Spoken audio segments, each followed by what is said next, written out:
Hello everyone, আসসালামু আলাইকুম। Welcome back to my channel. আজকের ভিডিওতে আমি গ্রাম বাংলার খুবই পুরাতন ও ইউনিক একটা রেসিপি শেয়ার করব। আর সেটা হচ্ছে কলার থরের বড়া রেসিপি। আশা করি ভিডিওটা আপনাদের কাছে অনেক বেশি ভালো লাগবে। আজকে বাসায় অনেকগুলো কলা গাছ কাটছিল। আর এখান থেকে আমি সবার প্রথমে কলার যে মাঝের অংশটা আছে, অর্থাৎ যেটাকে আমাদের জেনারেল ডিস্ট্রিক্টে কলার থোর বলে। অন্যান্য এলাকায় কি বলে সেটা আমি জানি না। তবে যার এলাকায় কি নাম বলে সেটা আপনারা কমেন্ট বক্সে জানায় দিতে পারেন। আর কলার এই যে সাদা অংশ বা থোরটা কিন্তু কলা গাছের একেবারে ভিতরে থাকে। কলা গাছের যে অনেকগুলো অংশ আছে এটা সরিয়ে এটা বের করে নিয়েছি আমি। তারপর এগুলো কিন্তু অনেক লম্বা রয়েছে। এখন আমি এগুলোকে ছোট, ছোট করে কেটে রেখেছি। আমি এখানে এই যে অল্প একটু পরিমাণ এখানে নিয়েছি। এখন এগুলোকে পরিষ্কার করে পানি দিয়ে ধুয়ে নিয়ে আমি এখন এরকম একটা গ্রাইন্ডার দিয়ে এভাবে ছোট, ছোট করে আমি এটা কুড়ে নিচ্ছি। আপনারা চাইলে কিন্তু এই যে বটি কিংবা ছুরি দিয়েও ছোট, ছোট করে এভাবে কেটে নিতে পারেন। তো দেখুন আমি এভাবে ছোট, ছোট করে আলু ভাজির মতো করে এভাবে কুর্নি দিয়ে কুড়ে নিয়েছি। এখন আমি এই কলার থোড়ের ভিতরে দিয়ে দিচ্ছি কিছু পেঁয়াজ কুচি, কিছু রসুন কুচি, দিয়ে দিচ্ছি আমি এখানে কিছুটা পরিমাণ আদা কুচি। আর এখানে দিয়ে দিচ্ছি আমি কিছু কাঁচামরিচ কুচি, ১ টেবিল চামচ লবণ, ১ টেবিল চামচ হলুদ গুঁড়া, ১ টেবিল চামচ লাল মরিচের গুঁড়া। আর সবার শেষে আমি এখানে দিয়ে দিচ্ছি ৳৫ দামের যে ম্যাগি মসলা আছে সেটা।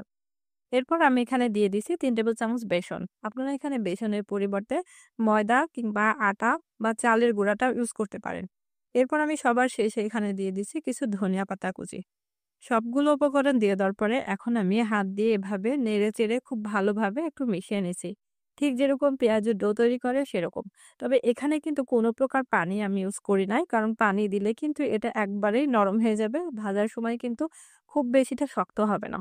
এখন বড়াগুলো ভাজার জন্য আমি এখানে একটা ফ্রাই প্যানে কিছুটা পরিমাণ তেল নিয়েছি আর তেলটা খুব ভালোভাবে গরম করে নিয়েছি। তেলটা গরম হয়ে গেলে এখন আমি আগে থেকে যে বেসনের ডোটা বানিয়ে রাখলাম সেটা আমি অল্প, অল্প করে নিয়ে তেলের ভিতরে দিয়ে দিব। কলার থোড়ের বড়া ভাজতে গেলে কিন্তু অনেক বেশি হিট দিয়ে ভাজা যায় না। জাস্ট একটু মিডিয়াম লোতে রেখে এগুলো হালকা আঁচে ভাজতে হবে। না হলে কিন্তু উপর থেকে এটা হয়ে যাবে আর ভিতর থেকে কিন্তু একটু নরম থেকে যায়। তো দেখুন আমার যখন এক সাইডে এরকম হয়ে এসেছে তখন আমি একটা কাঁটা চামচের সাহায্যে এগুলো উল্টিয়ে পাল্টে এভাবে বারবার করে ভেজে নিচ্ছি। তো দেখুন যখন এরকম একটু গোল্ডেন কালার হয়ে আসবে তখন আমি এটাকে উল্টিয়ে পাল্টে নিয়ে একটা ছাঁকনির সাহায্যে তেল ঝরিয়ে আমি উপর থেকে উঠিয়ে নেব। ঠিক একইভাবে আমি সবগুলো ছোলার বড়াগুলো ভেজে নেব। তো দেখুন তৈরি হয়ে গেল খুবই মজাদার ও গ্রাম বাংলার খুবই পুরাতন একটা রেসিপি কলার থোড়ের বড়া। আর আমি এই রেসিপিটা খেয়েছি আমার দাদির কাছ থেকে। তো অনেকদিন পরে আবারও আজকে বানিয়ে নিয়েছিলাম। তো আমার রেসিপিটা ফলো করে আপনারা কিন্তু বাসায় একবার হলেও এই রেসিপিটা ট্রাই করে দেখতে পারেন। আর এই রেসিপিটা বানানোর পরে আপনি যদি নিজে থেকে না বলেন তাহলে কিন্তু কেউ বুঝতেই পারবে না এটা কিসের বড়া।